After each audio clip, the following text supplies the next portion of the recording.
I just want to say to my son and my daughter, Cody 24, Caitlin 20, that I love you so, so, so much, and you are a delight to my heart. I just want you to know that.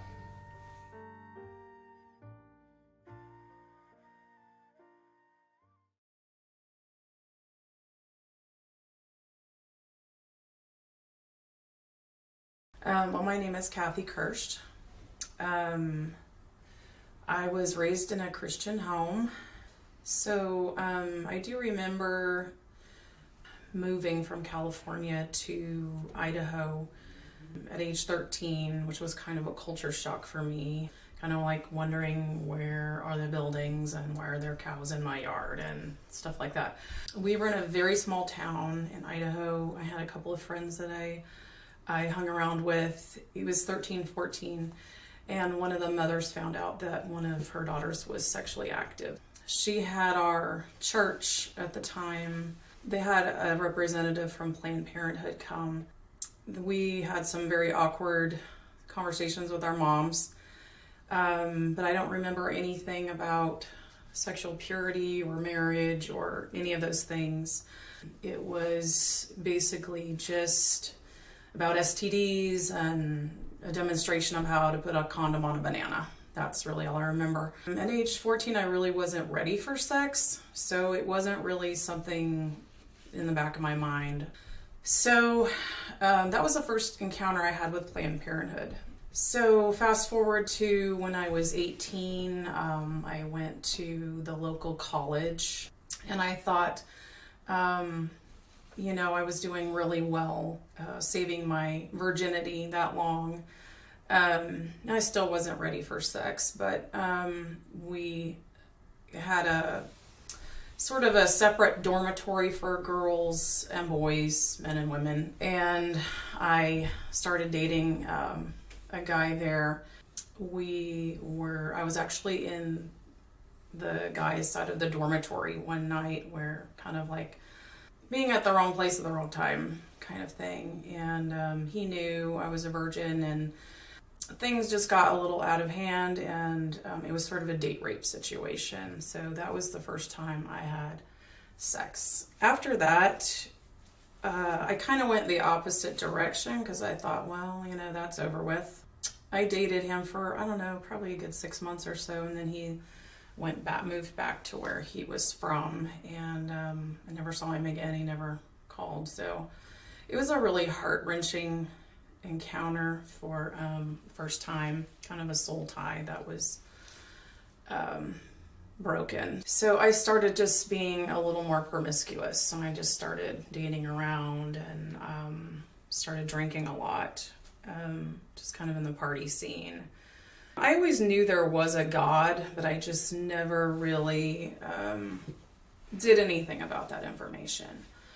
I had always heard about Jesus, although my particular church never really shared the gospel. I just remember a lot of potluck suppers and, nice people. But I always felt like, sex was something that was shameful, and you did it in the dark, and it was secretive, and no one talked about it. And it was just kind of the generation I was raised in. So I always thought my view of God was, probably because of my upbringing, I had a lot of perfectionism in me.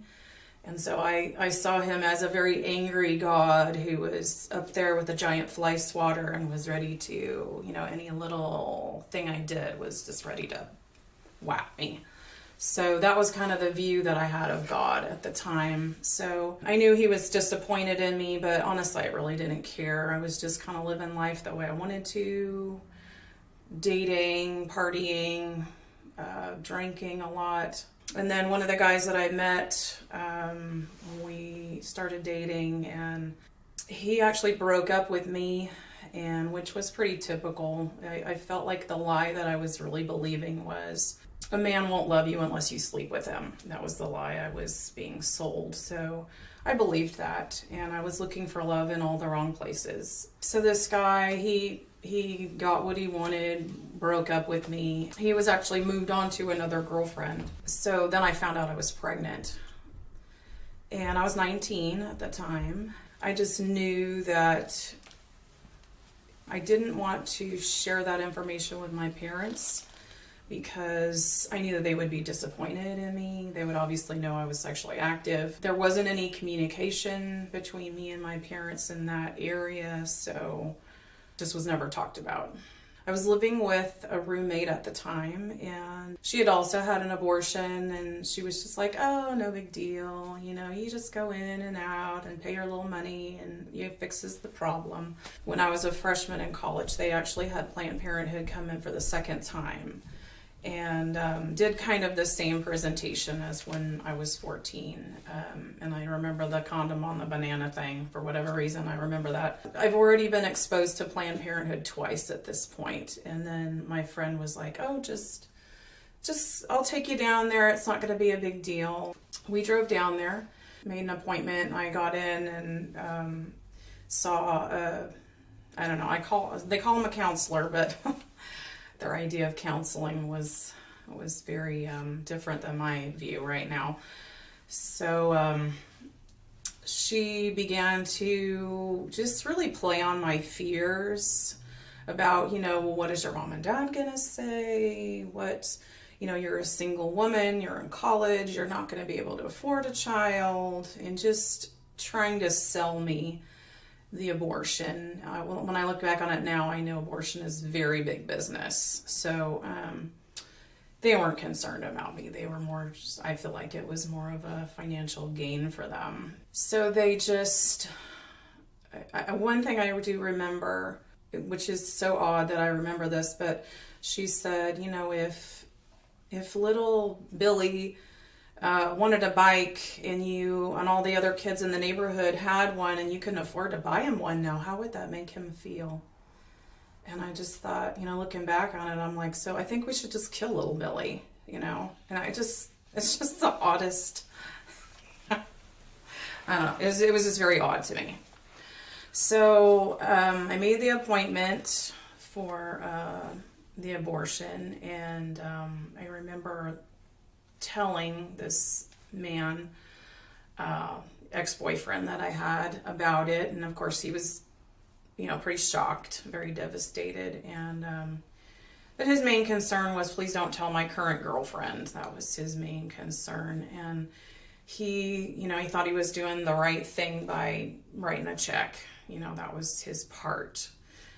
He didn't really play any other role other than that, and I actually remember that the check bounced and I had to ask for it again. So anyway, I paid my money, went in there. They do I think it's called the laminarian, where it opens up the cervix, and that was day one, and I remember throwing up a lot. The second day I came back in, and that was the abortion day, and I think I was about 12 weeks along. So being on the table, you just have all kinds of things run through your mind. But I remember the abortion doctor saying, well, you're pretty, you're not far along at all. And of course, Planned Parenthood would tell you it's just a piece of tissue. It's not a big deal. We'll fix your problem. I was awake through the whole thing. Some people get knocked out. I was awake, and they just gave me the DNC, and I do remember some of the sights and sounds. I do remember a lot of blood. So anyway, that was that. And I remember going home and just kind of being numb. I was very numb. At first you're sort of relieved, like, oh, the problem's over. And you think your life is going to go back to normal again. And that's when my life kind of started spiraling downward. I just remember a lot of blood. I was bleeding a lot. Physically, and a lot of cramping. Mentally, though, I did contemplate suicide many, many times during that. It was a really dark time. I just kept thinking about all the ways I could do it, and, jumping my car off the road, or, taking pills, or, whatever.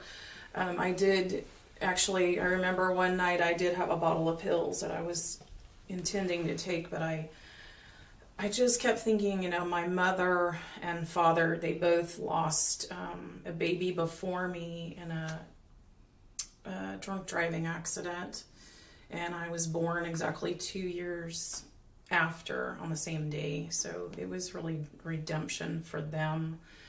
And I just kept thinking, I can't do that to my parents. It's just, but I also look back and I know that God's hand was on me. I started drinking more heavily. I feel like it was kind of a coping mechanism because it meant that my brain didn't have to think about it. The shame of it kind of hits you a little later. And especially when you find out that it's not a blob of tissue, you find out that it's, you look at the pamphlets and it tells you what 12 weeks looks like. And it is it's a baby. It's just a lot smaller.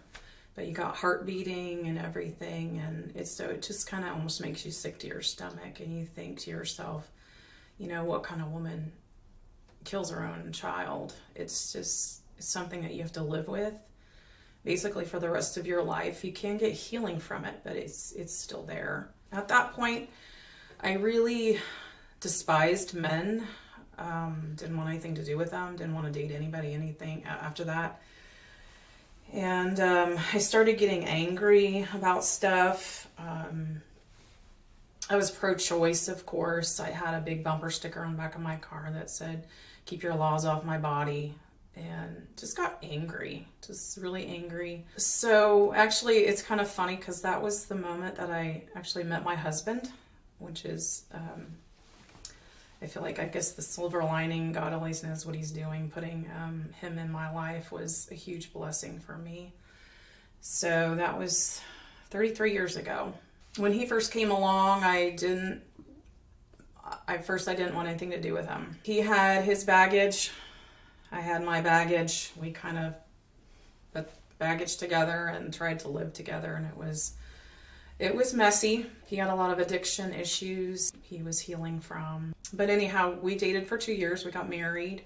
So 5 years into our marriage, we finally decided we wanted to start a family, have kids. So I actually got pregnant right away. Yeah, I just remember telling everybody, just being excited about it and just I worked at a place where there was lots of people and a lot of people knew, my parents knew, everybody knew. And it was about 12 weeks in, and I was actually in Maui at the time. We were celebrating our 5th wedding anniversary. And before I'd left, I'd seen a OBGYN who told me that the baby's heartbeat was very, very slow, and don't be surprised if you're going to have a miscarriage. And I kind of was in denial. I was like, that's not going to happen, And I just kind of went on with life. I didn't really think about it. So when we were in Hawaii, we were going down a volcano one day, doing a hike, and I started bleeding. And it didn't stop. And so they had to take me to the hospital in Maui. I had a DNC done there as well. Kind of brought back a lot of old memories, but I was put under this time, so I wasn't awake for that. But anyhow, so I had to go back home and tell everybody, all the people that I had told, that I had a miscarriage, and it was really rough. And I kept hearing the enemy's voice in the back of my mind that God was punishing me for my abortion. He was punishing me, and yeah.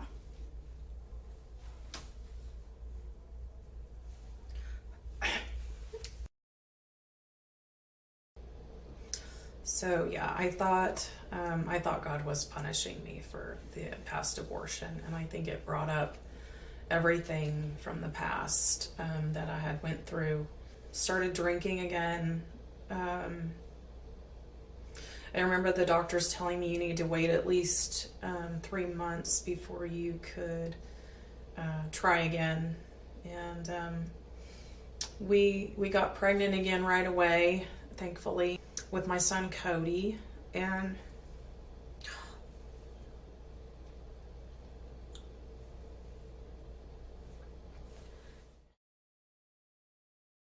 So when I had my son, who's now 24, I just remember looking at him in the crib and just thinking, my God, this is what love is. You know, for the first time I felt like actual just, it could have been some of the hormones too, but man, I just fell in love with that kid. And it makes you realize the two that are now in heaven, that I missed out on, that I'm not going to be able to see grow up in this world. But when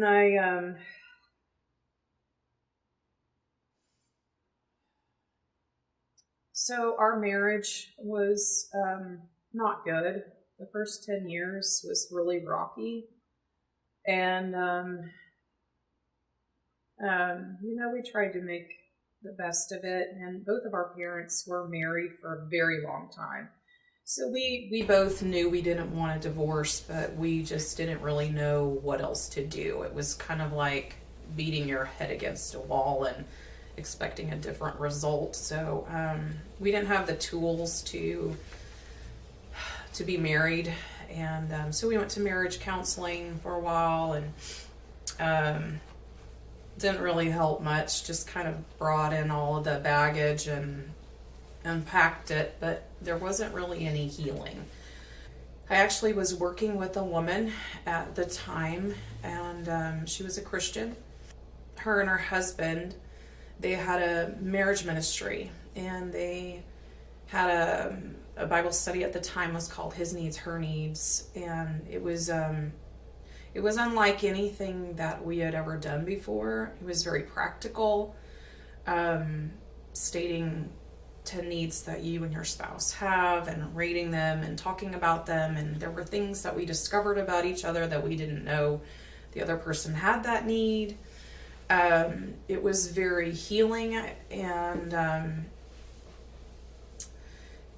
back before in college, I remember there was a woman who kind of took me under her wing. Her name was Betty, and she was from Campus Crusade through Christ. And I remember her praying for me several times. And so I know people have been praying for me. I know my parents have been praying for me. My grandparents have been praying for me. People just along the way. As I look back on it now, I know a lot of people are praying for me. But so finally, I decided I wanted to have 2 children, but it was not much fun for my pregnancy, so I just kind of drug my feet. So 4 years later, I got pregnant with my daughter. She was a delight as well. I love her very much. We ended up, I don't know, it was just kind of a time when I was searching. I was searching kind of for the meaning of life, just wanting to know, hey, is this all there is?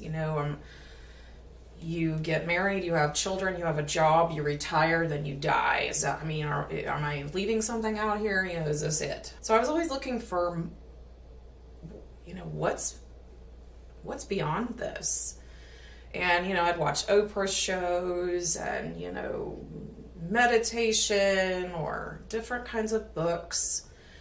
And I thought, I'm going to find myself in this book or this TV program or people or whatever. And just never anything really satisfied. Maybe for a time, but it was very short-lived. We moved from Idaho back to California. And we just happened to be right next door to a senior pastor of the Baptist church down the street. He was just our neighbor, just a really great guy. So we looked at the house, and immediately my husband said, this is the one. And I'm like, well, you haven't even seen the rest of it. And he goes, no, this is the one. So we ended up moving in, and so like I said, the senior pastor was right next door. And he would invite us to church sometimes, and we would go maybe on Easter or Christmas or Valentine's Day or whatever, and they have a little function. Looking back on it now, I know the Lord was drawing my heart.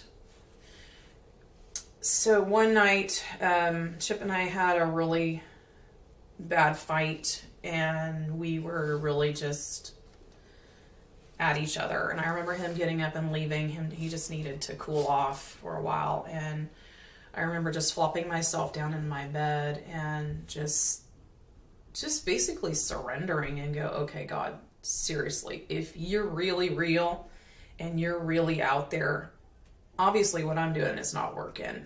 I said, I need help. If you tell me what to do, I'm going to do it because I'm struggling here. And that was basically the conversation. And I remember just crying and just being in my bed, and I didn't really feel anything, or I just felt like sort of a sense of surrender. And the next day just happened to be Sunday, and I told my family, I said, okay, well, I'm going to church. And my husband kind of looked at me like, okay, it's not Sunday. I mean, it's not Easter. It's not Christmas. You know, why are you going to church? And I was like, I just feel compelled to go. So when we went through the door, I got a little bulletin. And when I opened it up, it said Married Couples Retreat. And so I was like, oh gosh, it's like a neon blinking sign and everything. So I was like, obviously we were meant to go to this. So we went to sign up for it. And that was really the turning point in our marriage. That was really the moment where we decided to start living for God and stop living for Chip and Kathy. And the Lord taught us how to love each other. He taught us how to deal with offense. He taught us how to forgive each other.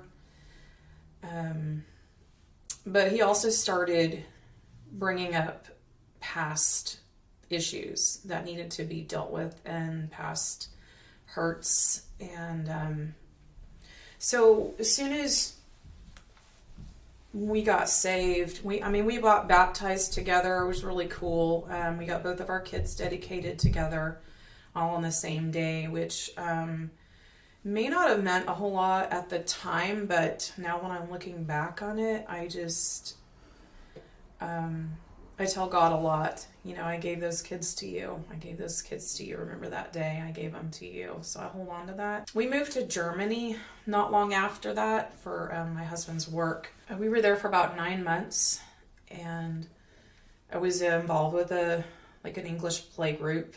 So I was able to have the kids there. But we went to an International Baptist church at the time, started just learning the Word, getting that foundation of the Word in me, which was awesome.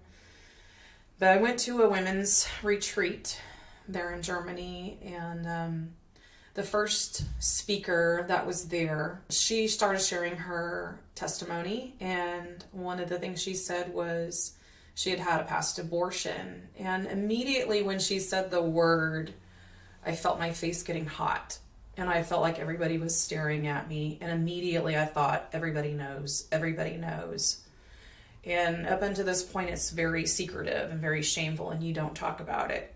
And it was something that was done in secret, or, in the dark. After she was done sharing her testimony, I went and spoke to her in the back, and I said, I just can't believe that. I'm thinking to myself, I just can't believe a woman said those words in a group full of Christian women. I just can't believe she said that.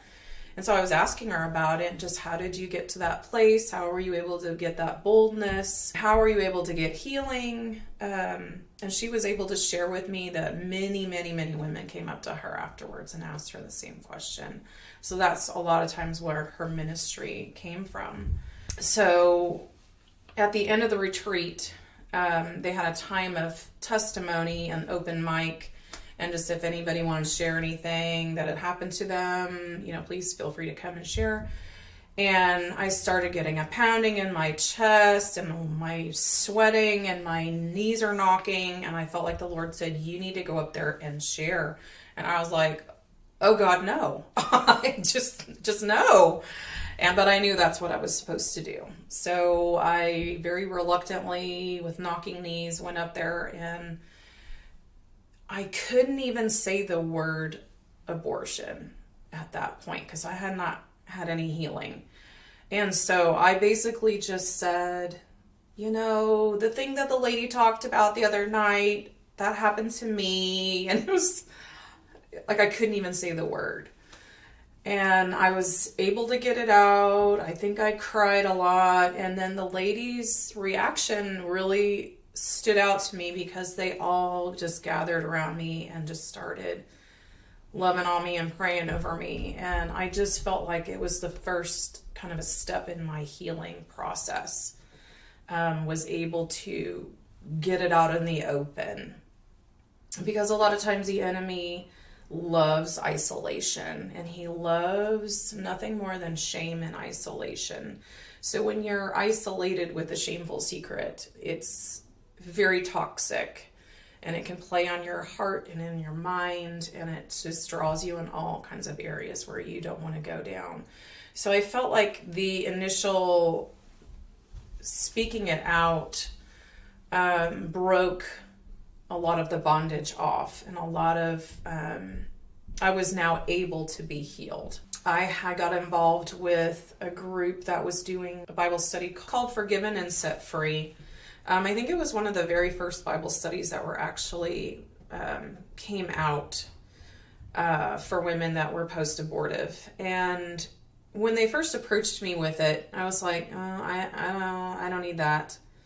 I'm fine. There's nothing wrong with me. And I think over time, I think maybe a year passed, and I finally picked up the book.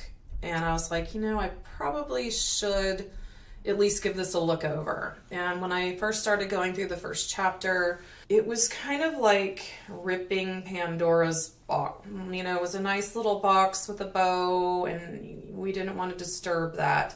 And this was like ripping it all off and exposing all of those past memories that I really didn't want to go backwards to remember. So it was painful, kind of having to go back and relive all of that. But I felt like it was healing, and it kind of gave you the steps of, first you feel relief, and then you feel maybe depression sets in, even thoughts of suicide. You have a lot of coping mechanisms that you go through, whether it be drugs, alcohol, promiscuity.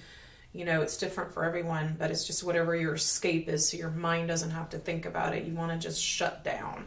It was really good for me to see the stages. Later on, I was able to write out my story.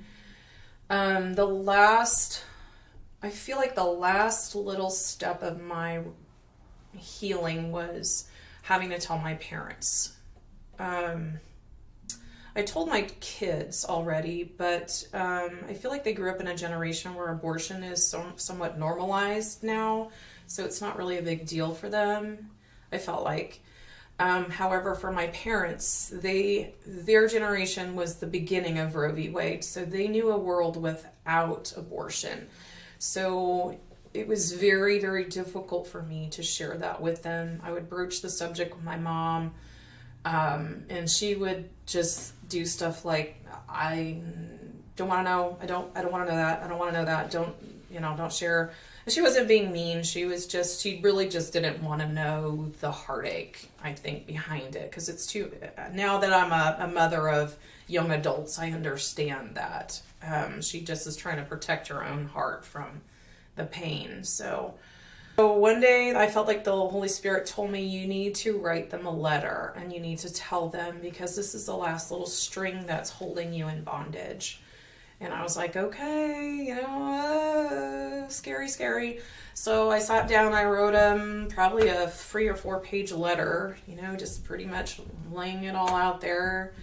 I knew they would love me. I just figured they'd probably be disappointed or crushed, or I don't know.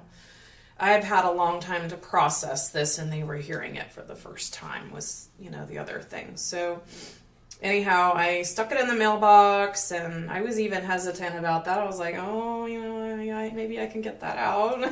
So the Holy Spirit's like, just let it go. I feel like it was a boy. I don't even know why, and I couldn't even tell you why.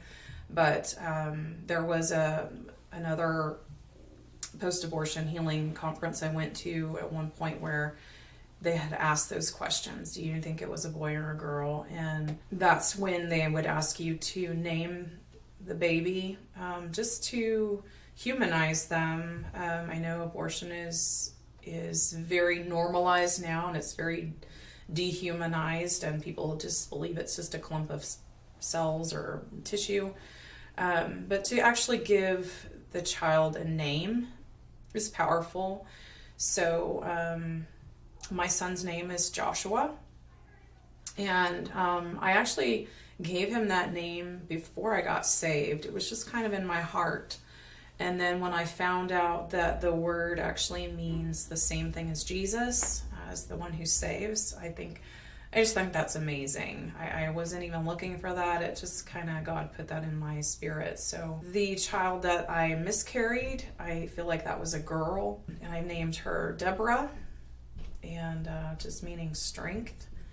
And one day I'll get to meet them, and I'm very excited about that. And I think that's probably the most ultimate redemption you can possibly have through Christ, is knowing that even when you did something to yourself, God redeems that. So here I have 2 kids in heaven that are in God's very capable hands, and he's looking after them, and they don't have a care in the world. And I find that's amazing. So the class that we had taken when we went to our current church was called Sozo, and it was an inner healing ministry.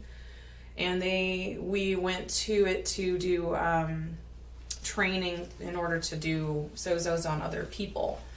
But what they did is they taught us some tools to use, and one of those tools was called "Where was Jesus when?", which I thought was a great question, because I never would have come up with that on my own. And so we had a time when we sat down and just kind of closed our eyes and just kind of asked Jesus, when you have a traumatic event in your life, like abortion or some kind of trauma, and just asking Jesus, where were you? Where were you? And so I went back to the very first time that I was raped, and I asked Jesus, just in my mind, where were you? When? And I saw him. He was there. He was standing next to the bed, and he just had a very grieved look on his face. I remember that. And so this is all steps in a part of my healing. So the next time and these were at different times, this wasn't all at the same time, but one time I'd asked Jesus, where were you during my abortion? I said, I need to know where you were. And he gave me a picture in my mind of, when I go back to that place, and he was there in the room, and I feel like he took the baby in his hand, kind of cupped it like this, and just very gently raised his arm and gave it to the Father. And it was a very moving thing for me. It solidifies the fact that even when we're not aware of God's presence, even in the darkest, nastiest times of our life, he's always there. And you just maybe don't recognize it, or you don't know what he's doing, but he's always there. And then I asked him on another occasion, Jesus, where were you when I was having a miscarriage? And I felt like he was sitting down with me in that volcano in Maui, and he did the same exact thing. I feel like he just kind of cupped the baby and just put his arm up and gave it to the Father. So I know they're in the Father's house in just very capable hands. So I'm very thankful for that. But that was kind of I feel like the last bit of healing that I needed. So if I could say anything to my kids in heaven, it would probably just be that I am super excited to meet you. I want to hug you. I want to kiss you. I'm just really excited to meet you. And that I'm sorry that I took your life into my own hands, but I know that the Father has forgiven me because he's such a good God. But sometimes it's harder to forgive yourself. I found that was the hardest thing, was to forgive myself. When I was working for the pregnancy center, I met a woman who was older than me, and she this was back before Roe v. Wade, so she didn't have a choice. She gave birth, and she gave the baby up for adoption, and I always thought to myself, I could never ever do that. I just couldn't do that. But after hearing her story, she was reunited with her son 18 years later, and they have just this wonderful bond right now. And I know that's not everyone's story, but I just think in the back of my mind, I'm like, that could have been you. That could have been my story. If I would have been brave enough to give this baby life and to give it up for adoption, somebody else could have very easily have taken over. You know, a 19-year-old girl a lot of times can't handle being a mom. And I think adoption is a wonderful alternative to that, because at least you're giving your baby a life. So I would just encourage anybody that's struggling with an unplanned pregnancy to, number one, just go to a pregnancy resource center. If you go to Planned Parenthood, just know that they're going to try to sell you on abortion, because they make a lot of money from it. If you go to a pregnancy care center, at least the ones that I'm very familiar with, they will try to, meet not only your physical needs, but a lot of times women are scared. They need someone to talk to. They will listen. They will hopefully share hope with you, because, when you're in the deepest depths of the darkness and you're feeling suicidal, you feel like there's no hope, like nothing's ever going to change. And that's just a lie. Pregnancy is temporary. Death is, it's permanent. I can't go back and change this once you've made that choice. So even if you have regret, it's too late.